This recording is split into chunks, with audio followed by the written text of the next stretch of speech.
just a boy when my father led me to the altar. The flames flickered in the night, and he looked down at me with eyes hardened by war. He pressed my small hand to the heat and said, "Swear it, Hannibal.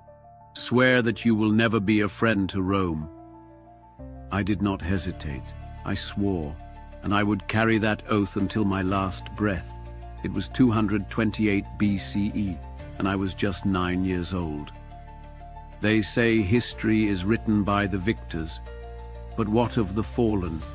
What of those who shook empires, only to be cast into the shadows? I was Hannibal Barca, the man who made Rome tremble. The name Roman mothers whispered to their children at night, warning them to behave, or I would come for them.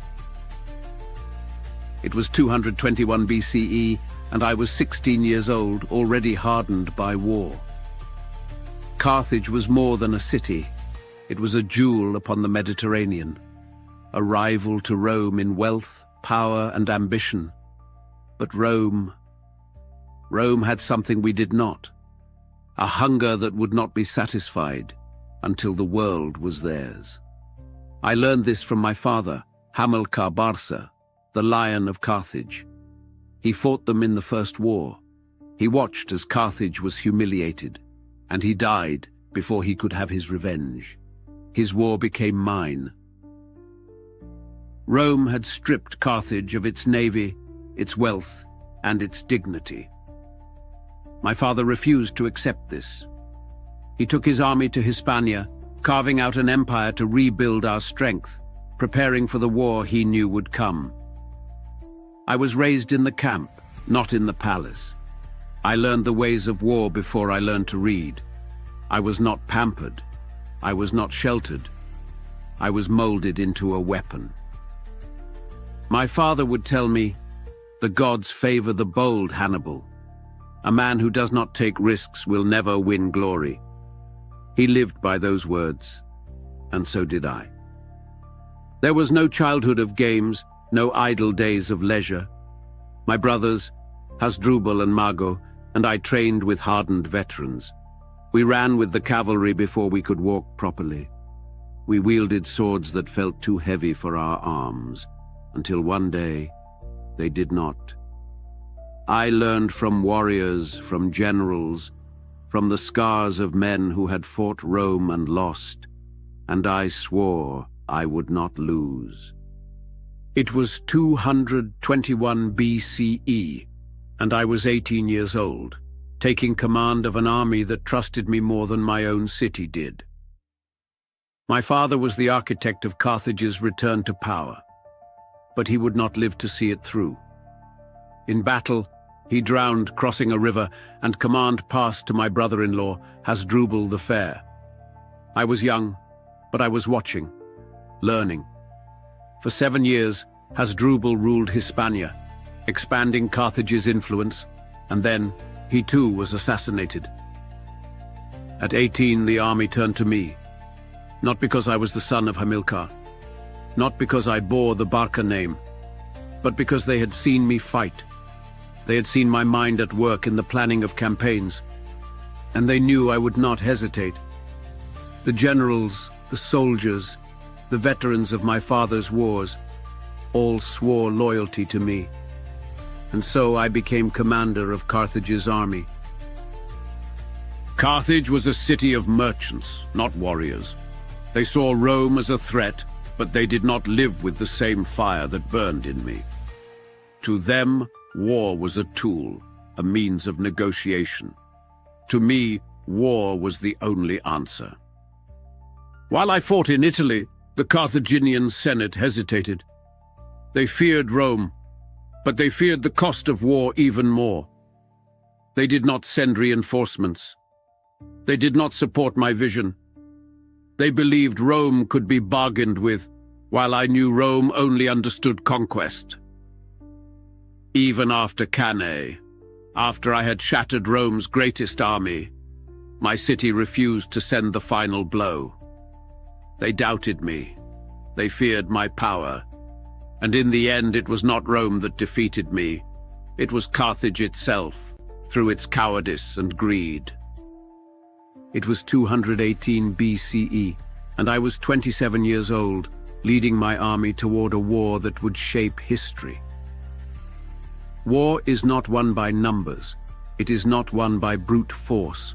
War is won by understanding your enemy, by knowing his fears, his arrogance, his weakness.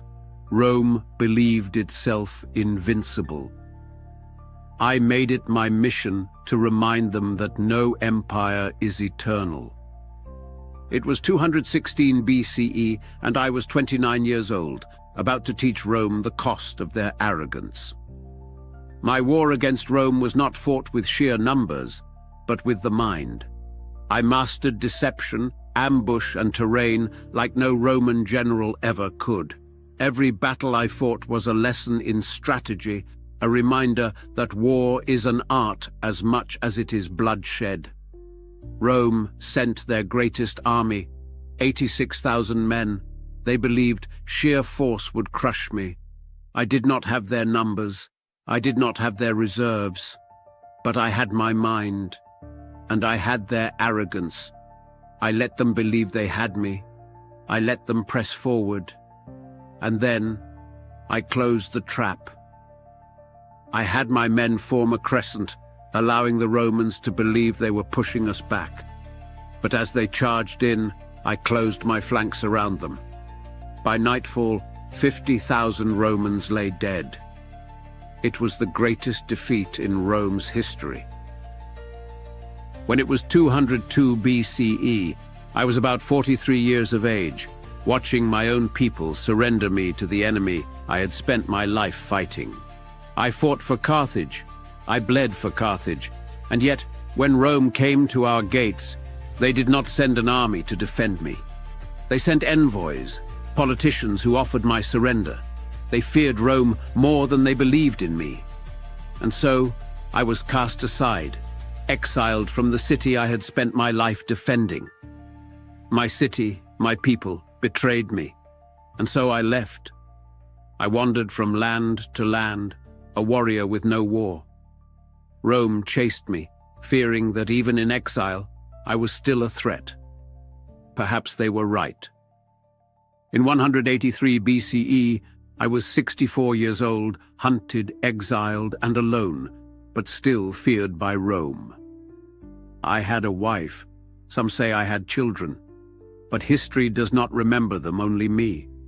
Perhaps that is the price of war. To be remembered not as a man, but as a force of nature.